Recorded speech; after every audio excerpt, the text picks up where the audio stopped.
Hey guys, Thomas here. Hopefully you guys all had a great holiday season. I'm recording this a bit before Christmas because, well, it's a pretty crazy week over here. I was just grinding out videos and then I finally got out the do-it-yourself Nintendo Direct, which I've been working on that for months, and the support on that was absolutely insane. Like, I wanted to thank you guys all for the support on that. It's like, it was my fastest video ever to hit 100K, and it means a lot because I was working on that forever, and then that video actually pushed us over 100,000 subscribers, which again is just absolutely insane to me. That was my goal when I started off YouTube. I wanted to get 100,000 subscribers before I graduate high school. Funny enough, I graduate high school this June, so I did it with time to spare, and I just wanted to thank you guys all so much because that's just absolutely absurd to me. On top of that, I turn 18 on Christmas Eve, and then Christmas obviously the day after that. So yeah, I mean, it's pretty hectic over here. However, as I'm sure many longtime viewers will note, this is a lot more of a chill video. That's because I still wanted to get something out for you guys, while also, you know, taking time to myself and hanging out with my family and friends and enjoying the holiday season per usual. So this is going to be a bit of a longer video. You can check the timestamps down at the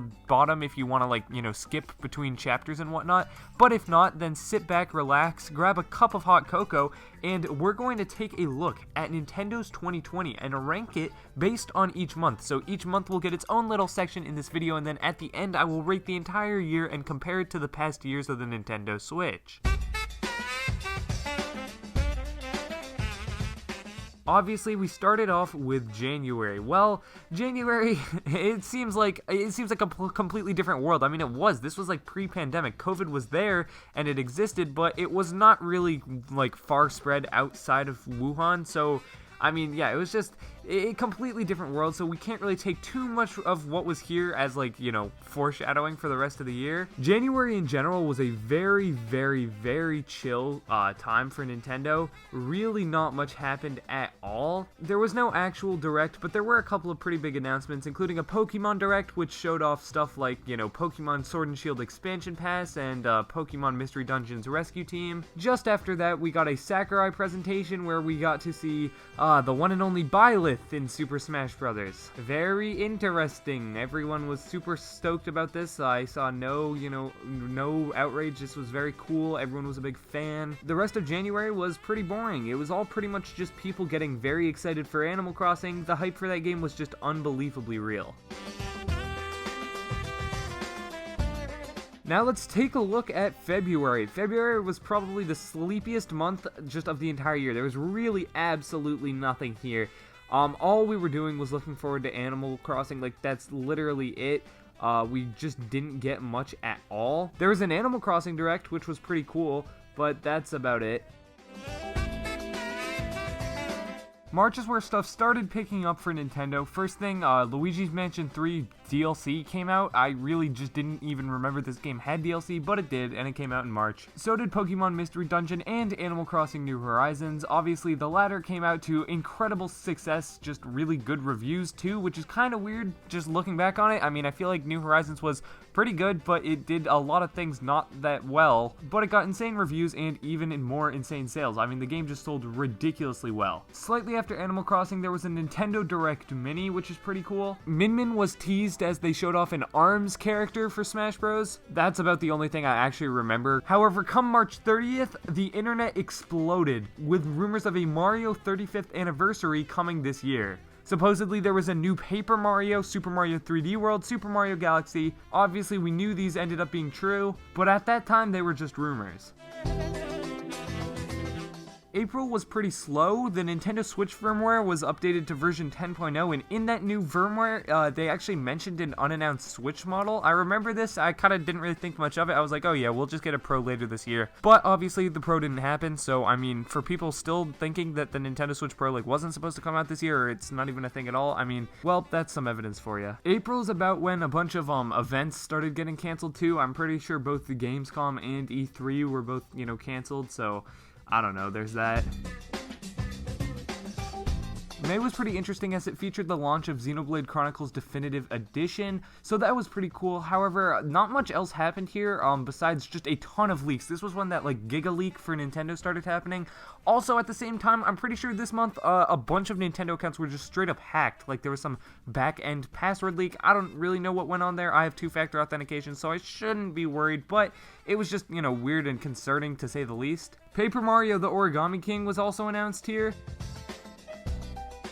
Alright, June, you would think this would be a huge month, right? I mean, this was supposed to be the month of E3, so we're assuming that, you know, all the stuff they would have announced then, they'll just announce. No, not really. The Isle of Armor came out to meh. I mean, it did, I guess, as well as a Pokemon Sword and Shield DLC could have. Clubhouse Games came out to astounding critical acclaim. People are claiming it to be one of the best games ever made, so that's pretty cool. It was around June when the crazy Animal Crossing sales news started coming in. We got news that it sold 10 million digital units.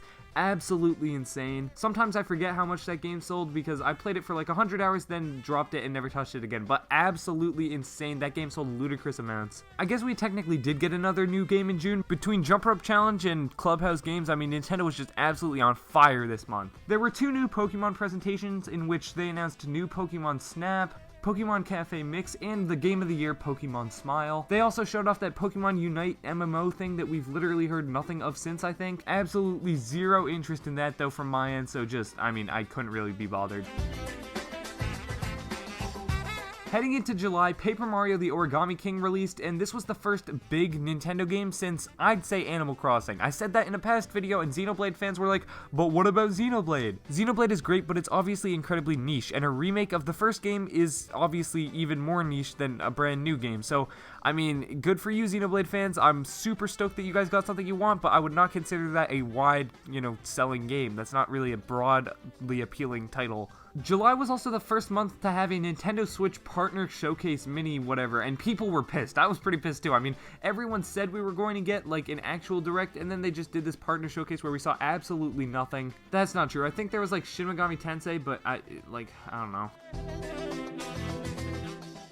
August started off with a bang with the LEGO NES being available to buy literally on August 1st. I don't know, I think that's interesting. I never got any of the LEGO Mario stuff, but I just think it's kind of cool. Nice to see Mario expanding out past video games. From then on, there really was not anything at all until the big, long-awaited second Partner Showcase. This Partner Showcase was a bit better than the last one, but still not really that crazy. I'm just being honest here, it was eh. September started off with an absolute bang though, because on September 3rd we got Super Mario 35th Anniversary Direct, which showed off Mario Kart Live Home Circuit, which is actually a blast by the way, 3D All-Stars, and the legendary Super Mario 3D World Deluxe plus Bowser's Fury, which will be releasing later next year, so I guess that doesn't really count for this year, but it was still announced, so I'm going to talk about it anyway because it's 3D World. That was pretty huge and pretty much carried the entirety of September because 3D All-Stars literally released later that month. Not going to get into all the controversy with that because 3D All-Stars was a very controversial title, but I mean, basically people wanted more from those games and people wanted just Nintendo to stop being so lazy. Nintendo said, how about we don't give you GameCube controller support for the game that natively supports GameCube controllers? How about we mess up the camera, screw up the sound a little bit, make the game a limited release for apparently no reason at all, and then to top it all off, we announce another Nintendo Direct Mini Partner Showcase. The September variant of this show had actually a fair bit more than, you know, I'm giving it credit for. Nothing that really interests me, but I mean, there was just a lot of stuff here. I know Kingdom Hearts Melody of Memory is pretty big for some people, so I'm happy for you Kingdom Hearts fans. October had the big release of Mario Kart Live Home Circuit, which released a pretty good acclaim. I mean, it was never gonna be, you know, the 10 out of 10 Breath of the Wild, like, killing best game ever, but for what it was, I think it did pretty well. Age of Calamity got announced, which is super cool, and we got the final Direct Mini Partner Showcase, baby! Oh yeah, I completely forgot to mention that this even got announced, but Pikmin 3 Deluxe released this month. Good stuff for any Pikmin fans. Once again, doesn't really interest me, but I actually do want to give that game a shot eventually, so I'll probably download the demo and I don't know, we'll see.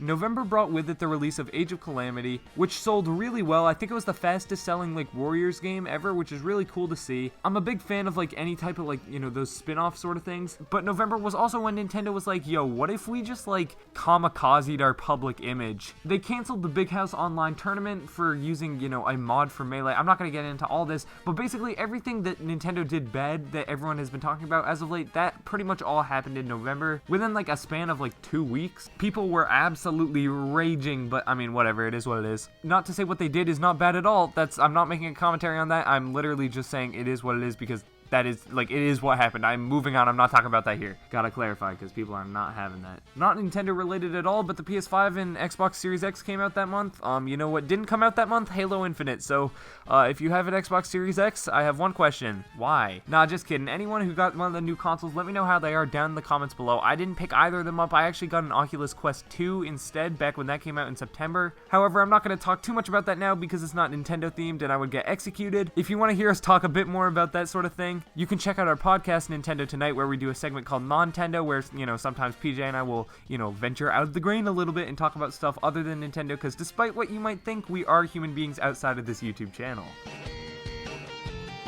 Dropping into December, we got an Indie World Showcase. Now, I didn't really talk about Indie World Showcases prior to this because, in my opinion, nothing absolutely huge happened, but Among Us came out in this one, and even though, you know, it's just Among Us, the game soared to the top of the eShop. I mean, just by far dominating everything else. We also got Spelunky 1 and 2. Well, they didn't actually release, but they got announced. We got a Super Nintendo World Direct, which was pretty cool to see that theme park. And I hit 100,000 subscribers, which, again, thank you guys so much for, you know, that happening. Like, that's just crazy to me. So with that out of the way, I'm going to be honest, not a good year for Nintendo. Overall, if you look at the final lineup, we got games such as Animal Crossing New Horizons, Super Mario 3D All-Stars, The Legend of Zelda, Hyrule Warriors, Age of Calamity, blah blah blah blah blah, Clubhouse Games, 51 Worldwide Classic. What is with the long titles this year, man? God. Paper Mario The Origami King, and Pikmin 3 Deluxe, which, I mean, is not a bad lineup by any means, but the way it was spread out is an absolute joke. And the fact that they didn't update the Switch UI at all, which, I mean, you know, it's kind of to be expected at this point. They added in a Nintendo Switch Online button. Great, that does absolutely nothing. I don't know, I'm gonna have to give this year a C. I mean, it's definitely not a failing grade,